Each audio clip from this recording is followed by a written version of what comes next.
हर हर महादेव। दोस्तों, सावन का महीना महादेव यानी भगवान भोलेनाथ का महीना माना जाता है। इसमें भगवान शिव की पूजा अर्चना का विधान है। साथ ही साथ भगवान शंकर के भक्त कई प्रकार से उनकी पूजा करते हैं। मगर सावन के महीने का महत्व इसलिए भी बढ़ जाता है कि इस महीने में अगर सिर्फ जल भी भगवान शंकर पर अर्पित किया जाए तो भगवान प्रसन्न हो जाते हैं। इस बात के कई उल्लेख अलग अलग ग्रंथों में मिलते हैं, जैसे कि शिव पुराण में उल्लेख है कि भगवान शिव स्वयं ही जल है, इसलिए जल से उनका अभिषेक कर उनकी आराधना का उत्तम फल मिलता है। कई पौराणिक कथाओं में वर्णन मिलता है कि समुद्र मंथन भी सावन मास में किया गया था। समुद्र मंथने के बाद जो हलाहल विष निकला उसे भगवान शंकर ने कंठ में समाहित कर सृष्टि की रक्षा की, लेकिन विषपान से महादेव का कंठ नीलवर्ण हो गया, जिस वजह से उनका नाम नीलकंठ महादेव पड़ा।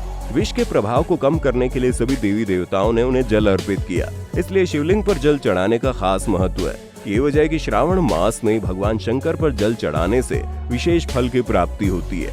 भगवान शंकर सावन के महीने में अपना ससुराल आए थे और तभी से हर सावन मास में भगवान शंकर के अपने ससुराल आने की कथा प्रचलित है। यानी सावन के महीने में भोलेनाथ धरती पर आते हैं और इसीलिए उनकी विशेष कृपा प्राप्त करने के लिए उनके भक्त सावन के महीने में उन्हें विशेष तौर पर गंगा जल से स्नान करवाते हैं और उनकी विशेष पूजा अर्चना करते हैं ताकि उन्हें भगवान का आशीर्वाद मिल सके। सावन में कांवरी शिव पर जल चढ़ाने का इतना पुण्य है, इसलिए भगवान के भक्त उन पर गंगा जल चढ़ाने के लिए कांवड़ के माध्यम से दूर दूर से जल लेकर आते हैं। ऐसे में इस साल 2 सावन होने का विशेष संयोग बनाया है, क्योंकि इस वर्ष अधिक मास, जिसे पुरुषोत्तम मास भी कहा जाता है, सावन में आ रहा है। ऐसे में भगवान भक्तों के लिए सुनहरा अवसर है और वे इस सुयोग का पूरा लाभ उठाते हुए भगवान के लिए विशेष पूजा अर्चना भी कर रहे हैं। ऐसे में कांवड़ियों की भीड़ देखते ही बनती है, जो दूर दराज से बड़ी बड़ी कांवड़ लेकर भगवान शिव के मंदिरों में पहुंच रहे हैं। इस साल सावन का संयोग बहुत ही विशेष बना है, क्योंकि 3 जुलाई को गुरु पूर्णिमा दिन सोमवार था। इसी दिन से कांवड़ का जल भगवान को अर्पित किया जा रहा है। यूं तो कांवड़ की परंपरा काफी पुरानी है, लेकिन पुराने जमाने में कांवड़ बहुत ही शालीनता से लाई जाती थी। वहीं आजकल शोर शराबे और दिखावे के साथ कांवड़ लाई जाती है, इसलिए कांवड़ियों के लिए विशेष नियम बनाए गए हैं, जिसमें सबसे पहले कांवड़ की ऊंचाई का ध्यान रखते हुए 12 फीट से ऊंची कांवड़ पर रोक लगा दी गई। इसके अलावा किसी प्रकार का नशा करने वाले लोगों पर नजर रखी जा रही है, ताकि किसी की धार्मिक भावनाओं को ठेस ना पहुंचे।